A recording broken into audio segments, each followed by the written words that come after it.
Bonjour chez vous, bienvenue pour cette 5e de cette semaine j'ai vu. Au programme plus d'une dizaine de films, vous connaissez le principe. Je dis quelques mots sur les films en question, je ne dis pas le synopsis. Et bien sûr, le film est accompagné de ma note sur 20. C'est parti les enfants. Cette semaine j'ai vu Ant-Man, réalisé par Peter Reed. Alors vous connaissez peut-être la petite histoire. Initialement, Edgar Wright, réalisateur de Shaun of the Dead et Hot Fuzz, devait réaliser donc ce film et il s'est désisté pour divergence artistique avec la Marvel, ce qui veut dire que la Marvel suit une ligne bien précise pour toutes ses franchises et laisse très peu d'ambition artistique comparé aux films d'ici par exemple. Donc bon. Il a été remplacé au pied levé par Peyton Reed, qui est un réalisateur qui a officié sur quelques épisodes de New Girl et réalisé aussi un film avec Jim Carrey qui s'appelle Yes Man, ce qui veut tout dire. Donc Ant-Man est un film qui n'est pas mauvais, mais qui n'est pas un chef-d'œuvre non plus, donc on est loin de L'homme qui rétrécit ou le très fun par exemple Chérie j'ai rétréci les gosses. Au niveau des séquences d'action, elles sont plutôt bonnes, mais elles ne sont pas transcendantes. Le scénario est médiocre et ils auraient pu vraiment faire mieux et on reste vraiment sur la fin. Alors l'acteur Paul Rudd, heureusement est charismatique en diable, il est très drôle dans le film d'ailleurs, vraiment c'est le gros point positif du film, c'est la grande révélation, il porte le film je trouve. Donc comparé au film d'ici, eh bien Marvel nous pond un énième film commercial mais pas dénué de qualité. Le film dans l'ensemble reste correct et je lui donne une note de 14 sur 20. Cette semaine j'ai vu Big Game de Jalmari Helander, donc vraiment très vite fait quoi sur le film. Le film manque cruellement de scènes de bravoure, le scénario est complètement improbable, bon, mais une fois qu'on l'accepte, c'est tout à fait regardable. Le duo Samuel Jackson et le jeune acteur Oni Tomila fonctionne plutôt bien, je le classerai plutôt dans la catégorie pour film pour enfants, donc à regarder en famille. Je lui donne une note de 10 sur 20. 9, 10 sur 20. Voilà. Cette semaine j'ai vu Bound to Vengeance, un film de José Manuel Cravioto. L'histoire en 2 lignes, c'est une jeune fille qui va être séquestrée par un violeur et va arriver même à s'échapper et à inverser les rôles, à emprisonner son geôlier. C'est un des meilleurs films de cette semaine, c'est vraiment une sacrée surprise. C'est un I Saw the Devil Light, pas exagéré non plus.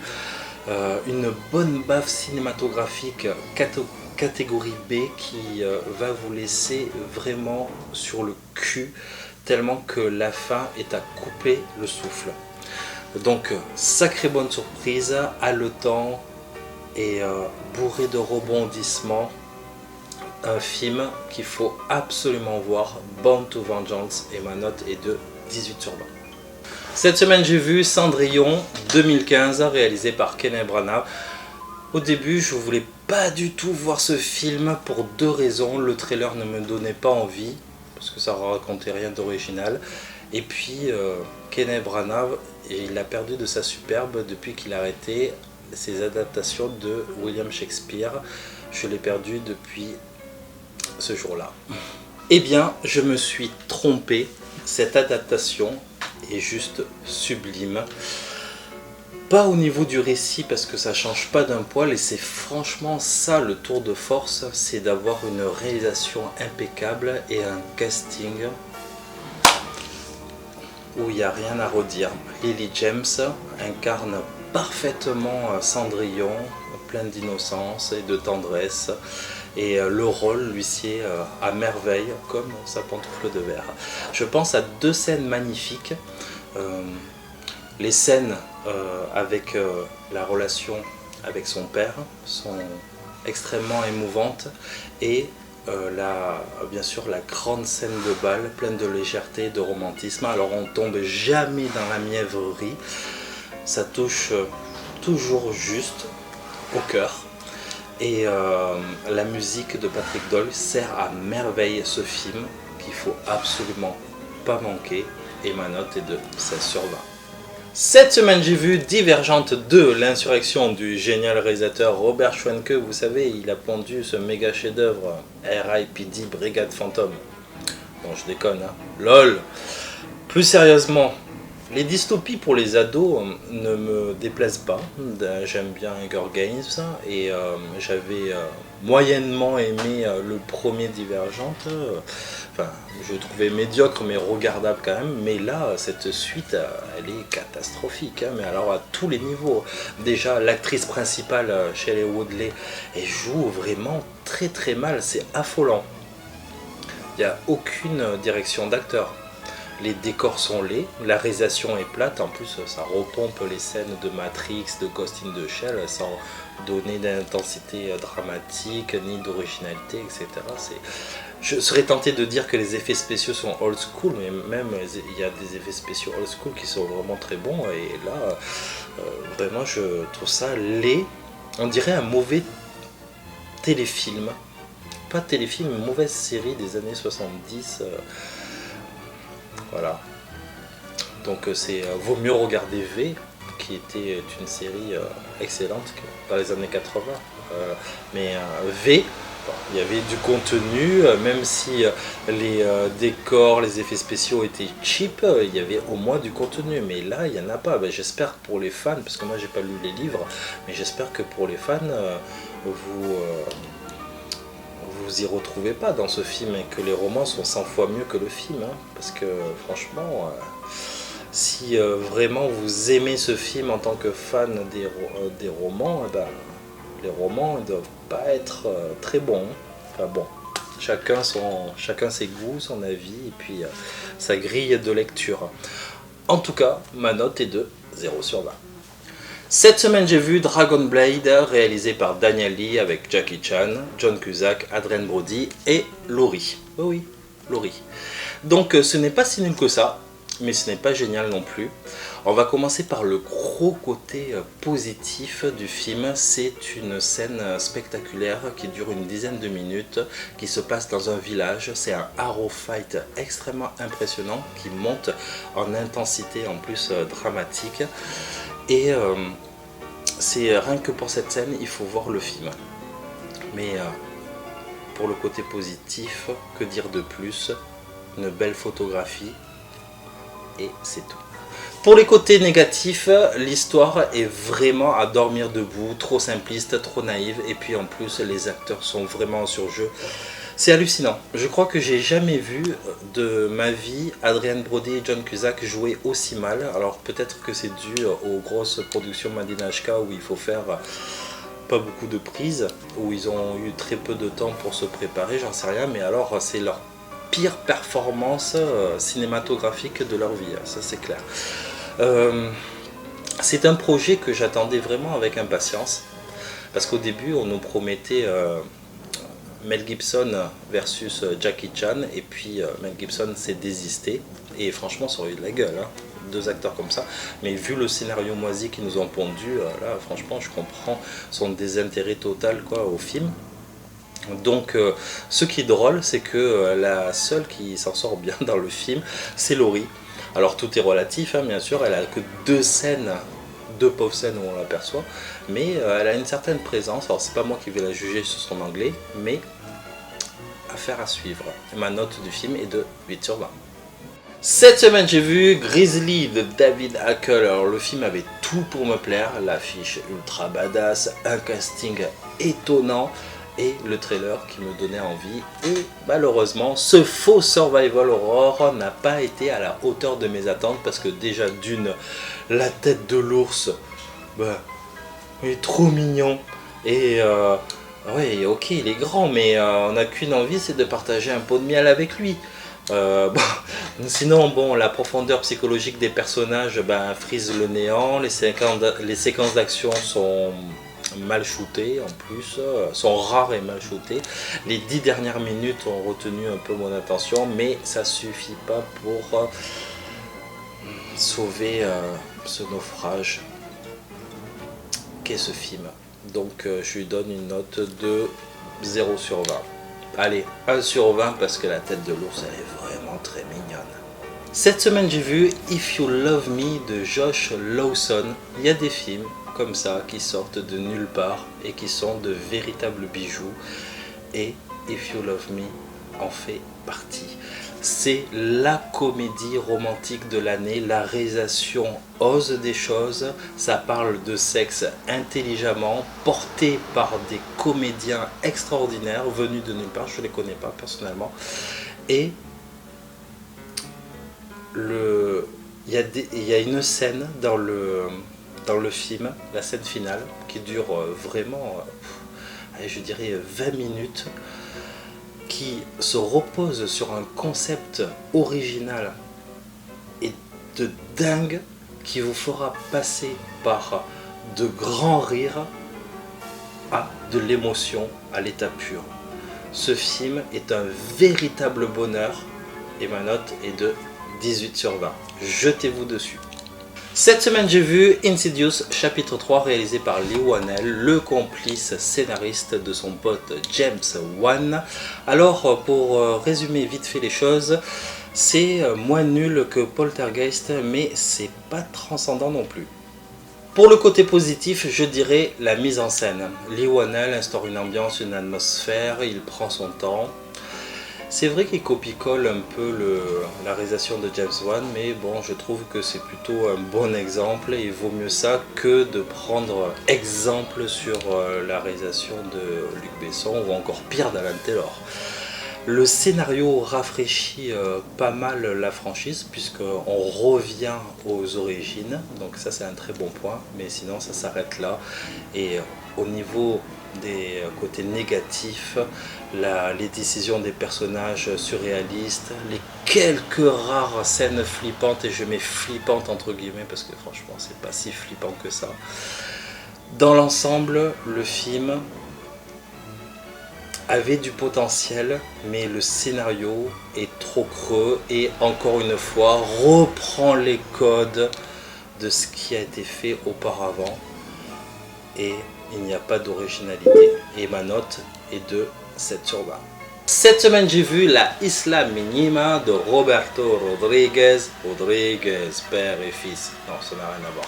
Bon, ce True Detective version ibérique possède une classe indéniable au niveau de sa réalisation, de sa photographie et de ses comédiens qui possèdent une sacrée gueule de cinéma. Un polar noir, violent, qui vous fera plonger dans une enquête envoûtante, mais trop académique à mon goût, et c'est mon grand bémol du film. Alors au niveau de la technicité, rien à redire. Le scénario est très intelligent, en plus sur fond historique, l'Espagne post-franquiste des années 80, scénario basique, classique, efficace, mais on est loin d'un Seven. Et moi je suis trop habitué à ce genre de thriller qui ne secoue.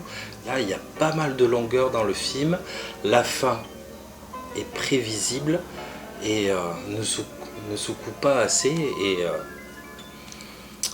donc ça reste quand même un bon film, mais voilà, il manque cette grande touche qui va faire secouer le spectateur et qui va le tordre dans tous les sens et lui mettre un twist final dans la gueule, et quand il ressort du cinéma, bon ben voilà, waouh. Mais là c'est pas le cas, c'est juste un très bon film, voilà. Et ma note est de 15 sur 20. Cette semaine j'ai vu Loin de la foule déchaînée de Thomas Vinterberg. Thomas Vinterberg est un réalisateur qui fait du bon cinéma. J'avais bien aimé Festen, La Chasse, entre autres. Et donc là, il s'attaque à un film style Orgueil et Préjugés. Et le film avait tout pour me plaire parce qu'il a un titre à la David Lean, un cadre historique à la James Ivory. Mais malheureusement, malgré une super belle photographie et quelques beaux paysages, eh bien le film est sans consistance et il est ennuyeux à mourir. En tête, Carey Mulligan, qui est tête à claque dans le film. Et puis les autres acteurs aussi, le scénario il est vide, il est creux. C'est du Harlequin, mais en plus chiant. J'ai lu une fois du Harlequin, donc je peux citer. Voilà, il y a longtemps. Bon, vaut mieux se reporter sur des films comme Retour à Howard's End ou Chambre avec vue ou bien La fille de Ryan, qui sont des chefs-d'œuvre, que ce film qui vous emmerdera pendant 2 heures. Et ma note est de 0/20. Cette semaine, j'ai vu Les Enquêtes du département 5, Miséricorde, un thriller danois signé Mikael Norgard. Eh bien, les amis, ce polar très noir nous rappelle les romans de Stieg Larsson, comme La petite fille aux allumettes, et c'est une sacrée bonne surprise. Ce thriller captivant vous embarquera dans une histoire sordide menée par un duo de flics improbable, mais qui marche à merveille à l'écran. Et je vous conseille de vous jeter les yeux grands ouverts, qui ravira vos cœurs de cinéphiles. Je vous en dis pas plus pour que vous ayez une surprise totale, et ma note est de 16/20.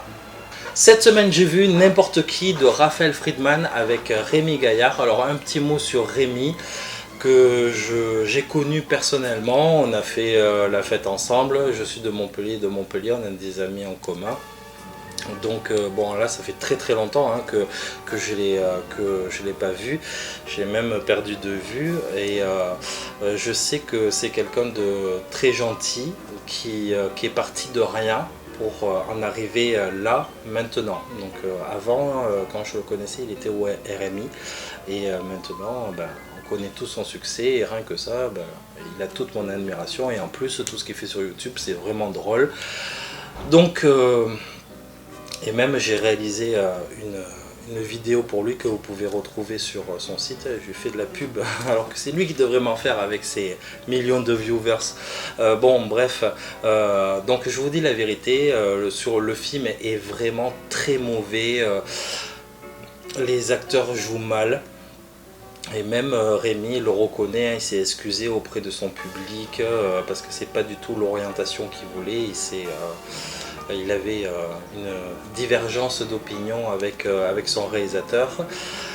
Donc comme tout le monde, les 15 dernières minutes sont les meilleures, mais ça fait pas du tout un bon film, et j'aurais aimé, le connaissant un peu, enfin même vous aussi, connaissant un peu sa carrière, qui fasse un film sur les médias, qui égratigne les médias, parce qu'il a eu beaucoup de problèmes avec eux, tout en faisant rire bien sûr. Alors peut-être que ce sera son deuxième film, et j'en suis sûr qu'il sera meilleur, mais en attendant, celui-là, il est vraiment dommage, et reportez-vous de toute façon sur ces vidéos YouTube qui sont meilleures que le film, et ma note du film est de 5/20. Cette semaine, j'ai vu Pourquoi j'ai pas mangé mon père, réalisé par Jamel Debbouze, avec Jamel Debbouze, Mélissa Torieux, etc. Un petit mot sur Jamel Debbouze. J'aime bien Jamel Debbouze, j'aime ses one-man shows, j'aime ses interventions à la télé qui sont très drôles et parfois pertinentes, que sur des plateaux politiques par exemple. J'aime aussi le fait qu'il révèle de nouveaux talents, mais pas au cinéma. Parce qu'au cinéma, je le trouve pas à sa place. Voilà. Donc, pour parler du film, le film a mis 7 ans à se faire, 7 ans pour trouver l'argent, mais pas sur le scénario. Ils ont mis 1 mois à écrire le scénario, c'est pas possible. Et en plus, les caractères design du film sont d'une laideur, et c'est vraiment une catastrophe. Bon, je répète un peu ce qui a été dit, mais ce film est vraiment une catastrophe pour tout. Et pourquoi Jamel Debbouze, quand il s'attribue un rôle, surtout dans un rôle animé, pourquoi il se joue lui-même? What the fuck? Je sais pas. C'est extraordinaire. Enfin bon. Le film est donc très mauvais sur tous les plans, les dialogues, la mise en scène, caractère design, tout ce qu'il ne faut pas faire en animé, voilà, il a fait. Et c'est pas un exemple à suivre et ma note est de 0/20. Cette semaine, j'ai vu Stung de Benny Diaz. Ça, le concept pouvait être sympa puisque l'histoire en 2 lignes, c'est des guêpes mutantes qui vont envahir un jardin où se passe une soirée mondaine près d'un château, un domaine. Et le film est vraiment tout pourri sur tous les niveaux. Donc ça repompe à Aliens de James Cameron, mais en très mauvais bien sûr. Les effets spéciaux sont horribles, les acteurs sont vraiment... Enfin, ça a été tourné en une journée quoi, ce film, c'est pas possible. Et le scénario il a été aussi écrit en une journée, enfin bref, passez votre chemin, ce film aurait pu être une comédie d'horreur sympathique si il y avait eu du travail derrière, mais ce n'est pas du tout le cas et ma note est de 0/20. Cette semaine j'ai vu The Riot Club, film de Lon Chervig, un drame qui s'est réellement passé au Royaume-Uni. Donc The Riot Club est un cercle d'étudiants fermés, élite de la nation de l'université d'Oxford, connu pour ses excès et ses débauches, et 2 jeunes étudiants que tout oppose vont y rentrer. Le film se déroule en 2 parties. Dans la première partie, on aura droit à une très longue présentation des personnages, un teen movie tout à fait banal, regardable, mais sans réel intérêt. Et puis dans la deuxième, eh bien, la donne change et on assiste à un huis clos infernal, sadique, on va l'appeler la scène du restaurant, une scène qui dure 45 minutes. Et c'est une réflexion intelligente sur les personnes qui sortent des grandes écoles et qui dirigent donc notre monde. C'est un film qui... la réalisation vulgarise le récit, mais c'est pour avoir un impact plus fort sur le sujet. Et je vous recommande vraiment The Riot Club, qui est une très très bonne surprise. Et je lui donne une note de 15/20. Cette semaine, j'ai vu Un incroyable talent réalisé par David Frankel. Donc c'est l'histoire en 2 lignes d'un vendeur de portables qui est réservé, très timide et qui a une passion, le chant lyrique. C'est un biopic sur la vie de cet homme. Il ne se passe pas grand chose, comme dans presque toutes les vies communes. Sauf que lui, il va se présenter à Un incroyable talent et puis devinez quoi, happy end. Donc j'aurais aimé qu'il crève sur le plateau, mais ce n'est pas le cas. Donc c'est une histoire qui n'a pas sa place au cinéma, je trouve. Il aurait mieux fallu un documentaire à la télé, voilà, ça aurait été beaucoup plus intéressant que de le mettre voilà, en format film. Parce qu'il ne se passe rien. Et ma note est de 0/20. Cette semaine, j'ai vu Un village presque parfait, réalisé par Stéphane Meunier. Une comédie franchouillarde plus que sympathique, avec des acteurs sympathiques, en tête Didier Bourdon. Toutes les 10 minutes, on a droit à des scènes rocambolesques et toutes les 10 minutes, je me suis marré. Le film fonctionne super bien. C'est une comédie française sans prétention que j'aimerais... plus voir sur les écrans. Un petit bémol sur Laurent Deutsch qui en fait des caisses, mais l'ensemble reste vraiment très correct et on passe un agréable moment. C'est un film familial à voir, donc, et ma note est de 14/20. Merci d'avoir regardé cette vidéo. On se donne rendez-vous pour la semaine prochaine, ou peut-être dans 2 semaines pour un autre Cette semaine j'ai vu. N'oubliez pas, ce n'est que mon avis et c'est votre avis le plus important. Et coco. Et on se donne rendez-vous pour la prochaine fois. Bonjour chez vous.